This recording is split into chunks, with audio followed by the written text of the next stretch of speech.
கும்பராசி. ஸோ இந்த தை மாதம் கும்பராசிக்கு எப்படி இருக்குன்றதை நம்ம பார்க்கலாம். ஆக்சுவலி ஜாக்பாட் ராசியில் நம்மளும் ஒருத்தர், ஏன்னா குரு பகவான் வந்து 9ஆம் பார்வையாக பார்க்குறாரு. இருந்தாலும் கும்பராசியில் வந்து சனி பகவான் இருக்கார், ராகு பகவான் இருக்கிறதுனால சில தடங்கல்கள் இடையூறுகள்லாம் இருக்குது. ஆனாலும் குரு பகவான் பார்க்கறதுனால அதெல்லாம் தவிடுபடி ஆகிட்டு நம்ம அடுத்த முன்னேறத்துக்கு நிறைய வாய்ப்புகள் இருக்குது. சரிங்களா? அதுவும் இப்போ வந்து அந்த முன்னேற்றத்தை கரெக்டாக பிடிச்சிங்கன்னா, ராகு பகவான்னா எல்லாம் கெட்டதுன்னு நினச்சிக்கிறோம், அப்படி இல்லை. ராகுன்றது பிரம்மாண்டம். ஸோ நீங்கள் கரெக்டாக அவரை பிடிச்சிங்கன்னா நீங்கள் எடுக்கிற முயற்சி வந்து 1000 மடங்கு பெருசாக்கி ரிசல்ட் தருவார். அது இப்போ குரு பகவான் பார்க்கும்போது இன்னும் பெருசாக ரிசல்ட் தருவார். சரிங்களா? இது கும்ப ராசி லக்னம் 2 பேருக்குமே.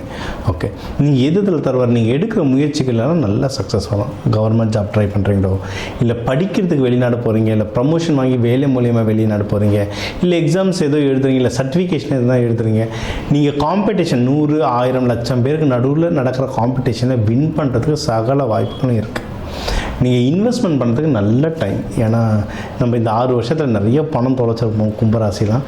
நீங்கள் இப்போ அதை கொஞ்சம் பணம் சேர்த்து, இல்லை இருக்கிற பணம் வச்சு எதனால் இன்வெஸ்ட்மெண்ட் பண்ணணும். சின்ன நகை, ஏன்னா நம்ம போன வீடியோலாம் பார்த்தா காசு எங்கெங்கையா இருக்குது இன்வெஸ்ட்மெண்ட் பண்ணன்ட்டு. ஏங்க ஒரு ஒரு ஒரு 150 ரூபா இருந்தால் கூட போதுங்க, ஒரு சின்ன வெள்ளி காயின் வாங்கி வைக்கலாம். 150 ரூபாய்க்கு இன்றைக்கி பிரியாணி கூட கிடைக்க மாட்டாங்க. அதனால் அதுக்கு வந்து ஒரு சின்ன வெள்ளி காசு இருக்குது. ஒரு எந்த நாளில் வெள்ளி வாங்கணுன்னு இருக்கு, நாள் ஹோரை பார்த்து வெள்ளி வாங்கினீங்கன்னா அது தானாக சேர்ந்துக்கிட்டே இருக்கும். அதெல்லாம் நம்ம தனாகர்ஷண பயிற்சியில் சொல்லி தருவோம். என் நம்பர் இருக்குது, கான்டாக்ட் பண்ணுங்கள். அது எப்படின்றது சொல்கிறேன். ஸோ சின்ன இன்வெஸ்ட்மெண்ட் ஸ்டார்ட் பண்ணுங்கள், பெருசான வேணாம், சின்ன இன்வெஸ்ட்மெண்ட்டை ஸ்டார்ட் பண்ணுங்கள்.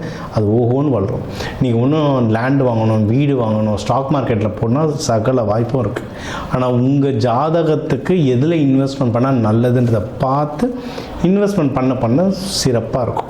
நீங்கள் வந்து குலதெய்வம் கோவில், அதுவும் குடும்பத்தோட குலதெய்வம் கோவில் போயிட்டு வரது ரொம்ப நல்லது. ஏன்னா குடும்பத்தில் சின்ன சண்டைகள் நடந்துகிட்ருக்கும். இந்த ஏழு சனி பிரச்சனைலாம் வந்து ஹஸ்பண்ட் ஒய்ஃப்குள்ள நிறைய சண்டை வந்திருக்கும், திருமண தடைகள் நடந்திருக்கும், எதை தொட்டாலும் ஒரு கஷ்டம் வந்திருக்கும்.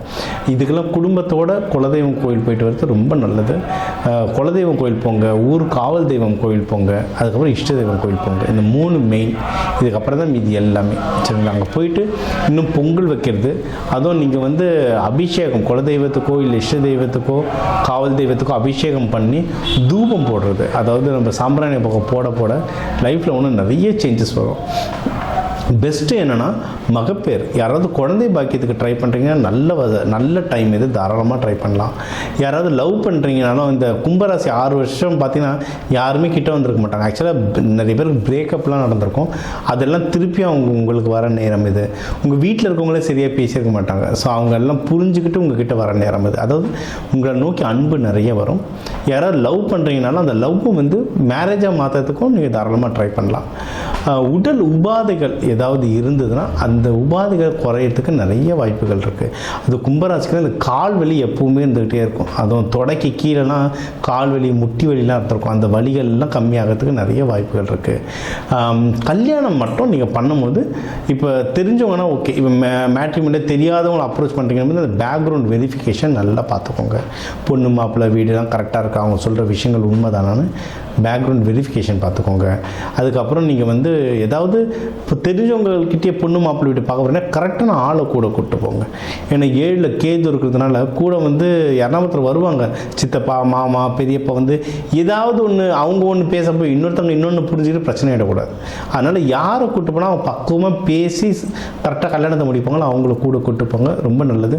ஒரு கல்யாண வீட்டுக்கு போகிறோம் அப்படின்னாங்க, இல்லை நம்ம வீட்டுக்கு பொண்ணு பார்க்க வராங்க, மாப்பிள்ளை பார்க்க வராங்கனாவே எப்படி நடத்தணும், என்ன மாதிரி பொருட்கள் சாப்பிட வைக்கணும்னே இருக்குங்க. சரி, நம்ம டீ மிச்சர் முறுக்கு காரம் நம்ம அசால்ட்டாக சொல்கிறோம், அது பின்னாடி வந்து அவ்வளோ சூட்சமங்கள் இருக்குது. அது ஒரு வீட்டுக்கு போனால் என்ன, ஒரு நம்ம வீட்டுக்கு வராங்கன்னா என்னென்ன வைக்கணும், ஒரு வீட்டுக்கு போகிறோன்னா என்னென்ன வாங்கிட்டு போகணும், இது எல்லாத்தையுமே நம்ம பயிற்சிகளில் சொல்லுவோம். நீங்கள் தாராளமாக காண்டாக்ட் பண்ணுங்கள். ஏன்னா அதெல்லாம் ரொம்ப லென்த்தியான டாபிக். 8 மணி நேரம் ட்ரைனிங்கில் சொல்கிறத 8 நிமிஷம் வீடியோவில் சொல்கிறது கஷ்டம். ஸோ நம்பரை காண்டாக்ட் பண்ணுங்கள், அது எப்படின்னு நான் சொல்கிறேன். நீங்கள் வந்து முடிஞ்ச அளவுக்கு கல்யாணத்தை மட்டும் கரெக்டான ஆளுங்களை கூட கூப்பிட்டு போங்க. கடன், அப்படி கல்யாணம் வந்து ஃபிக்ஸ் ஆகிடுச்சு சார், எல்லாம் நல்லபடியாக முடிஞ்சது, ரொம்ப சூப்பர் சார், ஓகே, முடிஞ்ச அளவுக்கு கடன் வாங்காதீங்க. கடன் வாங்காமல் என்ன காசு இருக்கோ அதை வச்சு சிக்கனமாக கல்யாணம் பண்ணுறது ரொம்ப நல்லது. அதுவும் இப்போ உங்களுக்கு வந்து பார்ட்னர் ஏற்கனவே கல்யாணம் ஆனவங்களுக்கு வந்து ஹஸ்பண்ட் சைடு ஒய்ஃப் சைட்லேருந்து சொத்து வருது, இல்லை வெளியே காசு கொடுத்துட்டு அது வருது, அதெல்லாம் சின்ன தடங்கல்கள் இருக்கும். அதுக்கான தீர்வுகள் வந்து ஒரு ஜாதகம் பொறுத்து மாறும். ஸோ அதுக்கான தீர்வுகள் தெரியலனாலும் என் நம்பருக்கு நீங்கள் காண்டாக்ட் பண்ணலாம். இதை தாண்டி சார் இவ்வளோ பிரச்சனை இருக்குது சார், இதெல்லாம் ஓகே, எனக்கு ஒரு நல்ல சொல்யூஷன் சொல்லுங்கள், இது வந்து தப்பிச்சுக்கணுன்னா குருமார்கள் வழிபாடு. நீங்கள் வந்து ஜீவ சமாதிகள் வழிபாடு பண்ணுறது, உங்களோட பெரியவங்க அப்பா ஸ்தானத்தில் இருக்கவங்க, இல்லை ஆஃபீஸர் சீனியர்ஸ், இவங்களாம் நிறைய அட்வைஸ் பண்ணுவாங்க. நம்ம ஆஃபீஸில் பார்த்தா சில பர்சனல் அட்வைஸை வந்து நம்ம சொந்தக்காரங்க கிட்டே வீட்டில் இருக்கவங்ககிட்டே கேட்கவே முடியாது. வெளியே ஃப்ரெண்ட்ஸ் கிட்ட கேட்டால் சில டைம் கிண்டல் பண்ணுவாங்க. அதனால் ஆஃபீஸில் ஒரு நல்ல பழகின கொலிகிட்ட கேட்போம். அந்த மாதிரி கேளுங்க, உங்களுக்கு அட்வைஸ் பண்ணுறதுக்கு கண்டிப்பாக நல்ல ஆட்கள் இருக்காங்க. சார் ரொம்ப நல்ல செய்தியாக ஏதோ ஒன்று பெஸ்ட்டாக சொல்லுங்கள் சார் அப்படின்னீங்கன்னா வேலை. கும்பராசிக்கு வந்து வேலைகள் நல்லாயிருக்கும். ஏன்னா இந்த 6 வருஷத்தில் நிறைய பேருக்கு ப்ரொமோஷன் தள்ளி போயிருக்கோம், நிறைய பேருக்கு வேலையே போயிருக்கோம், ரொம்ப கஷ்டத்தில் இருந்திருப்பீங்க. ஸோ உங்களுக்கெல்லாம் நல்ல செய்தி என்னென்னா வேலை போனவங்களுக்கு திருப்பி வேலை கிடைக்கிறது நல்ல ஆப்பர்ச்சுனிட்டி, ப்ரொமோஷன் வராதவங்களுக்கு ப்ரொமோஷன் கிடைக்கிறது நல்ல ஆப்பர்ச்சுனிட்டி.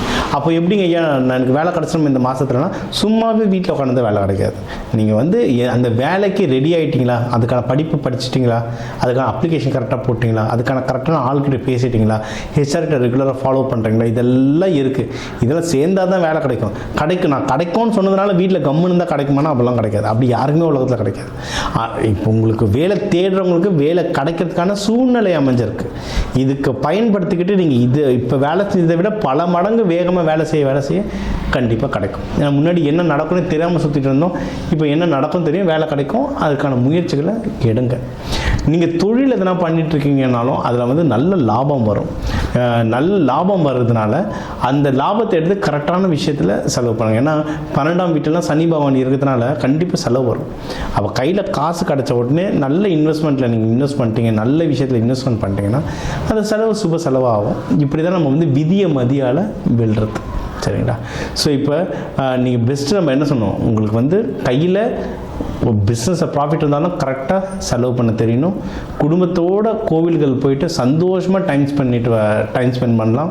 நீங்கள் எடுக்கிற முயற்சிகள் அனைத்திலும் வின் பண்ணுவீங்க. முக்கியமாக வேலை சம்மந்தமான விஷயங்களில் நல்லா சக்ஸஸ் ஆகும். அது வெளிநாடு போகிறதுக்கு ரொம்ப நிறைய வாய்ப்புகள் இருக்குது. கல்யாணத்துக்கும் நல்ல வாய்ப்புகள் இருக்குது. ஜஸ்ட் கேர்ஃபுல்லாக வெரிஃபிகேஷன் பண்ணிட்டு கரெக்டான ஆளுங்களை கூட கூட்டு போனால் கல்யாணமும் கைகூடும்.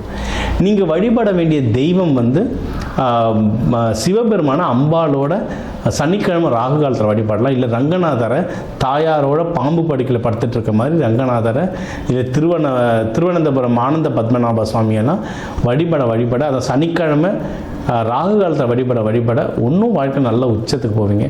நீங்கள் தயிர் சாதம், சக்கரை பொங்கல்லாம் நீங்கள் படைக்கலாம். அதை வரவங்களுக்கும் அன்னதானமாக கொடுக்க வாழ்க்கையில் இன்னும் நல்ல மேலும் வருவீங்க. இப்போ கல்யாணத்துக்கு வேண்டுறீங்களா, வேலையில் ப்ரமோஷனுக்கு வேண்டுறீங்களா, இல்லை மன நிம்மதிக்கு வேண்டுறீங்களான்றதை பொறுத்து அன்னதான முறைகள், நீங்கள் சேவை செய்கிற முறைகள்லாம் மாறும். அதெல்லாம் எப்படின்னு நம்ம கிளாஸை சொல்லித்தரோம். ஸோ தாராளமாக நீங்கள் இந்த கிளாஸில் ஜாயின் பண்ணி கேட்டுக்கலாம். நம்ம வீடியோ பார்க்குற முக்கியமான நம்ம நேயர்களுக்கு வந்து நம்ம உங்களுடைய நட்சத்திரத்துக்குன்னு ஒவ்வொரு புக்கு எழுதியிருக்கோம். அந்த பொது பலன் புக்கை வந்து கம்மி காசில் ஒரு 11 ரூபாய் தட்சணை, ஏன்னா இலவசமாக தரக்கூடாது, அதுக்காக ஒரு 11 ரூபாய் தட்சணைக்கு நம்ம புத்தகம் தந்துட்டுருக்கோம். என் நம்பர் இருக்குது. எந்த இன்டர்வியூ பார்க்குறீங்கன்னா அந்த லிங்க் அனுப்பிச்சு உங்கள் நட்சத்திரம் சொல்லி இந்த புத்தகம் வாங்கிக்கலாம். இந்த தை மாதம் உங்களுக்கு எல்லாமே நல்லபடியாக அமைய வாழ்க வளமுடன்.